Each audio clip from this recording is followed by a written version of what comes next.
Hello everyone, we have the patch notes for January 23rd, 2025, and we're going to go through the patch notes first, then we'll go through the events. So we're looking at about 2.14 gigabyte, and we have 4 new events starting. First off, we have some small class changes that came through and were announced in Global Labs previously. Apparently there's a rightward to push targets in PvE for the Zerker and a fix on the description.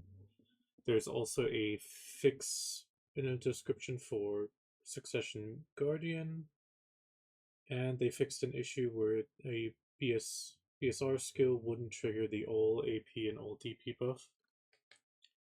On Nova Succession, they fixed an issue where comboing with other skills into Attack 2 would also apply the skill add-on effects. Sage BSR, they fixed an issue where the casting speed increase buff did not apply. And for Deadeye, there was an issue with the rage absorption that they fixed. And on Awakening, they fixed an issue where Switch and Load was activated first when attempting to use the skill after Sidewinder. Pressing Shift or down after Sidewinder will now no longer combo into Switch and Load. Now, the biggest feature of this patch is Arena of Solare. The Arena of Solare season is back. The season will go from January 23rd to March 6th, 2025. For NA, we have weekdays rank times from 6 to midnight. From 4 to midnight. On PST. On EU, it is from 4 to midnight UTC. And on the weekend, it goes from noon to midnight for NA, and the same for EU on PST and UTC, respectively. Practice matches schedule is unchanged. The Arena of Solare point system got adjusted, so we will have our placement matches again. You will begin with 700 points, regardless of your previous rank. Each family can participate in a total of 10 placement matches, and winning a placement match will earn you 2.4 times the usual victory points. The win streaks got changed a bit. Now, after already 2-win streak, you will get plus 5 points per victory. 4-win streak, you're looking at plus 10, and 8-win streak, you're looking at plus 20. The dormancy penalty has been adjusted and increased. So, if you are a Solar Incarnate, you lose 50 points daily at a ranking time after 2 days of inactivity.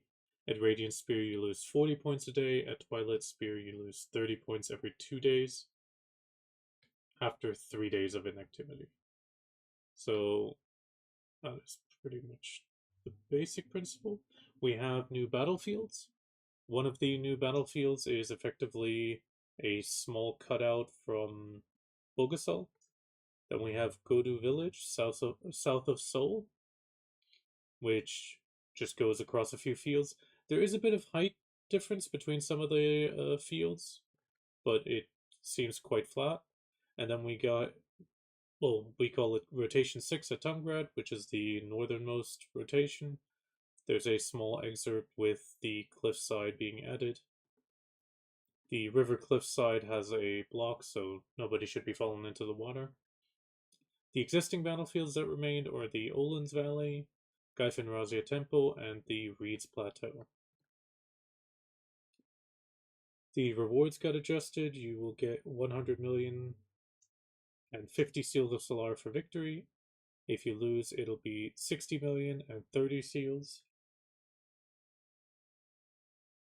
You will only receive this reward if you're more than 801 points. If you have 800 points or less, you will receive the following as before.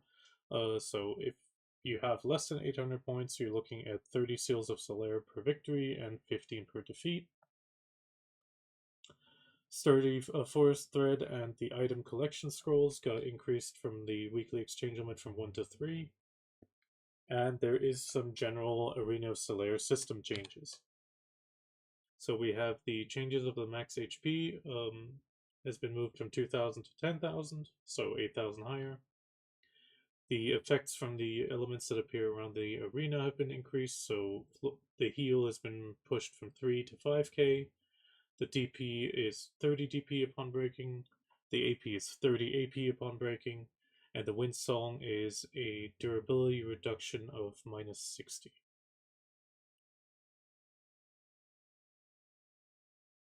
There's also been an overhaul on the system, on the items. So we now have resolute weapons and armors. It effectively allows you to reach 292 or 298. So 298 on DP setup, 292 on evasion setup, it looks like. Succession and Awakening are equal, and the DP is the same. The variation, there's no real variation in the accessories. We only have a choice on the earring between a BSR or a BSR recovery bonus. They removed the Crystal of Elcar and added the Visionary Crystal of Elcar. They removed the Red Battlefield Crystal Power. They removed the Red Spirit Crystal. They removed the Red Battlefield Crystal Harfia, and they added a Pilgrim's Crystal Providence, which is max HP and max stamina 250. And they removed the Crystal of Frozen Bitterness from the armor. The season rewards have also been announced. So Solar Incarnate is, God, that is 700? No, that's 7 bill. 2,000 Cronstones, 500 seals, and choose your 10 Immortal Perfume box, and 30 Traces of Thunderbolts. So it is, we now have the confirmation. The new horse will be provided to the winners of the Arena of Solare. So we have Solar Incarnate, 2,401 points, which is Trace of Thunderbolt. Radiant Spear, which is 15 traces. Oh, also a title. And 500 mil. Then Twilight, which is 1,801 to 2,100. Gain 10 traces of Thunderbolt. And then once we're in the Shining Spear and below, the traces have left. You do still get a few titles. Down to anything above 1,201 will gain you a title.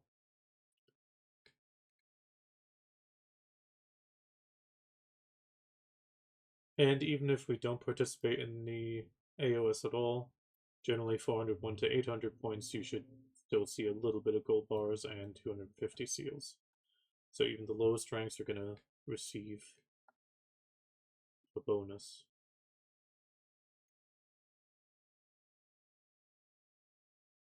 Next, we have the worker changes. So all workers will now have the delivery skill from level 1. They've also added the remote hiring and registering of workers. So we can now remote register for sale or hire workers. The hireable worker count. Oh, so now we actually see how many workers slots we have available in each town. This will be nice to maximize the workers in case we have lost track. Then we have the multiple worker promotion tests. So now we can promote multiple workers at the same time, which is really great. They've reset the total likes in the chat. Oh no, the total likes in each chat group will reset February 6th. So they've handed out the new temporary titles. They've also improved for the character to land more comfortably after having ridden the Griffin transport. There's been a change to the shop purchase price of event Snowfall Flare to 10,000 silver. And you can now sell it for 5,000 once you're done with the event. Honglim Base has been adjusted. They've added a sharpshooter Fox Bandit to spawn along the Fox Bandit boss. The sharpshooter will deliver unblockable attacks from afar. Being more powerful than normal Fox Bandits, defeating the sharpshooter will grant higher rewards. The sharpshooter appears with every 3rd and 6th group of monsters. Then there is some mount changes. So From the snowboarding, we've appreciated adventures through relishing events. However, months like the fuzzy alpaca, camel, and miniature elephant have traditionally leveled up slowly, making it difficult to learn skills or become skilled. With this update, these adorable companions will now have all skills learned and mastered.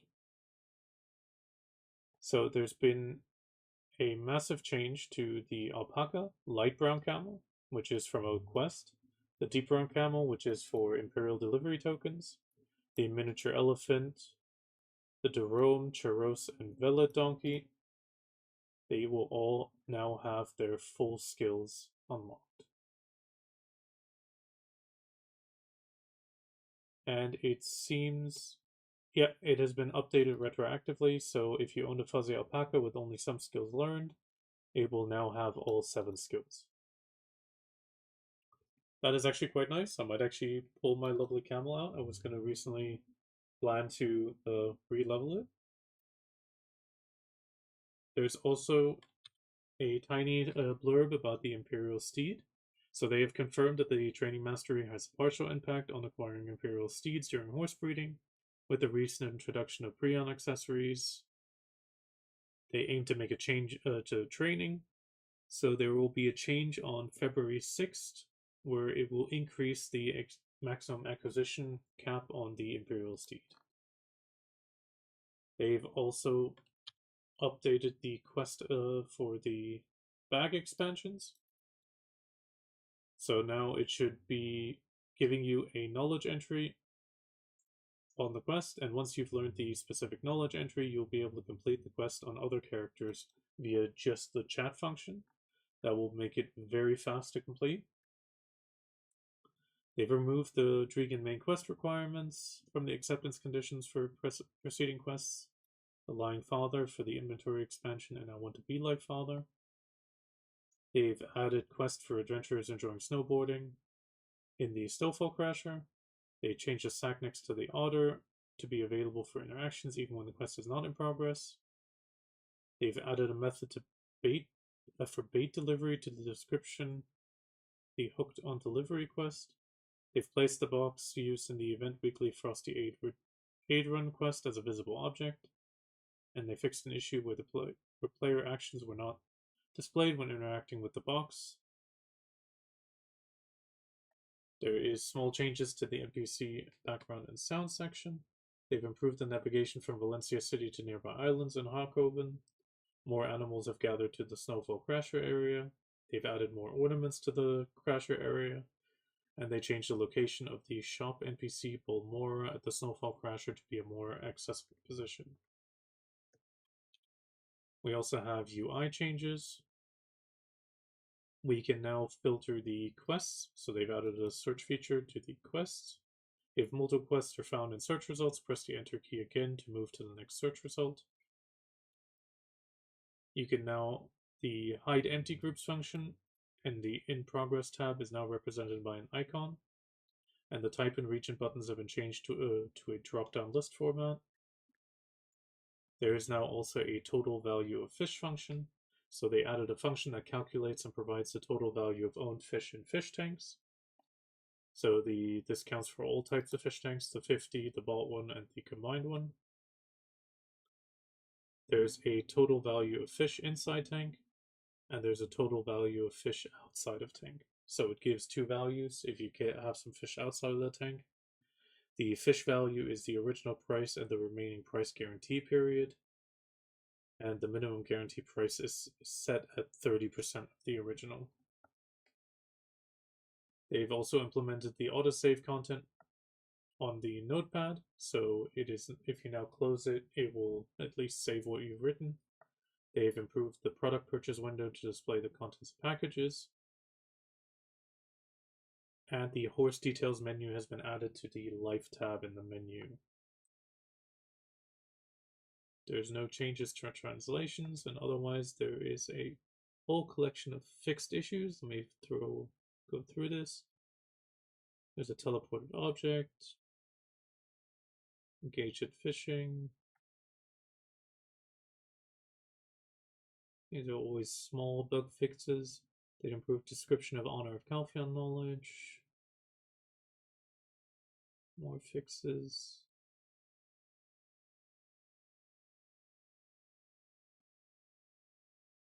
that covers the patch notes. Small fixes across for movements for characters. Let's scroll up. Let's now start with the festival noise Awaken the Fearsome. So as of today, the Yeti will spawn. It will start in the cave, I believe, and walk north, and once it's crossed the bridge, it will attack. Remember to kill, after the death of the Yeti Piku, you can kill the other two that spawn. We have guaranteed Snowfall seals, sharp black crystal shards, hunter seals, concentrated magic black gems, and black gem fragments. The same goes for the two angrier Yeti Pikus. And then we have a chance for a mix of items, including the decorations, Advice of Alks, Blackstones, Bronzestones, Memory Fragments, and Piku Molars, which can be exchanged for the decoration if you happen to get a few extra. The spawn times for UTC are 4:30, 11:30 at night, and 5:45. For EU, on the Central European time, we got 9:30 in the morning, 5:30 in the evening, and 9:45 in the evening. Then we have the Snowfall Crasher Outer Rush Time Attack event. Atop the Snowfall Crasher Summit, you talk to the Snowfall Powder Rush NPC to accept the Rush Challenge. And then when you finish at the bottom, you talk to the Snowfall Powder Rush Sarnai. So at the top you talk to Uyanga, at the bottom you talk to Sarnai. There is titles for shredding and speed. To get your time recorded, you must not fall from the board from start to finish. Accept the quest and talk to the NPC to begin. The timer begins the moment we talk to the NPC. So you say the let's shred it, you get the mount your board buff for 5 seconds. During this time, you mount your board and you would obtain the Shredding the Gnar buff. Once you reach the bottom, you can then talk to the NPC if you still have the buff, and it will record the time. So, important is, in beginner, you stay upright and finish the course without falling. Condition finish within 3 minutes. You will then get the title Amateur Shredder, and use the jump ramps located mid-slope. The condition is finished within 2 minutes, and you will get the Semi-Pro Shredder. And if you use both jump ramps, accelerate on the slopes, aka finish within 1 minute, you will receive the Pro Shredder title permanently. There is recurring quests, break your own time, try to set new records every day. The recurring quests can be accepted at Uyanga. And there is no... Oh, it just allows you to reset your time and try to push new times. Then we have the Lunar New Greetings event from Velia. After accepting the event blessings from Velia quest from the Black Spirit, listen to the Lunar New Year's blessing from all the NPCs in Velia. We're going to scroll through this so we don't get spoilered. And after you receive the last blessing from Igor Batali, you will get 500 Cronstones, special food box, life enhancement help kit, premium elixir box, and energy gourds. And it is the return of the New Year adventure log. I have not done this as far as I know. It means I can finally do this. Summon the Black Spirit to accept the event Day of the First Moon quest and open the adventure log. You can find the event. So the Black Spirit has the event, how to proceed with the adventure log and the rewards.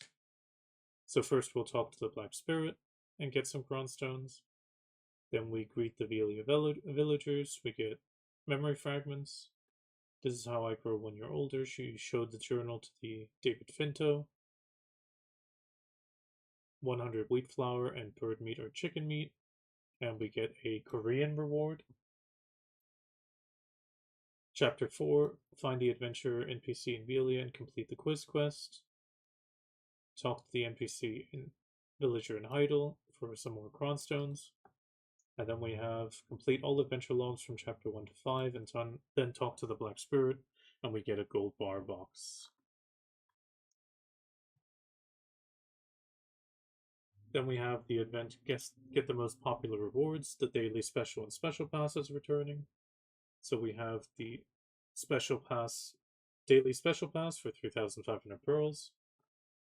So we'll first go through the free section. We get a inventory expansion, loot scrolls 10, Layla petals, premium elixirs, enhancement help kits, Laura's warm black tea, magical elixirs, Balak's lunchbox, high quality dropbox, Valk's cry, 10 memory fragments, and 80 advice of Valks, and a Shikatu's resplendent box. If you buy the special pass, you get a special helmet box, which includes the coral crown, seahorse diving hat, or the tiger spirit. The second day, you get a pet box, which includes the obsidian leopard, Rauno, Erythea's snow leopard, Lost Scar, the fluffy llama, and the young Fogan. Then you get the Ellie's magical elixir, Fugor's magical elixir, extra enhancement help kits, a 7-day value pack, a choose your 7-day box, a choose your resplendent box, which gives you storage slots, a supreme old moon box, which contains 5 old moon scrolls, a maid box, 30 artisan memory, advice of Valks 150 instead of an 80, and a premium outfit.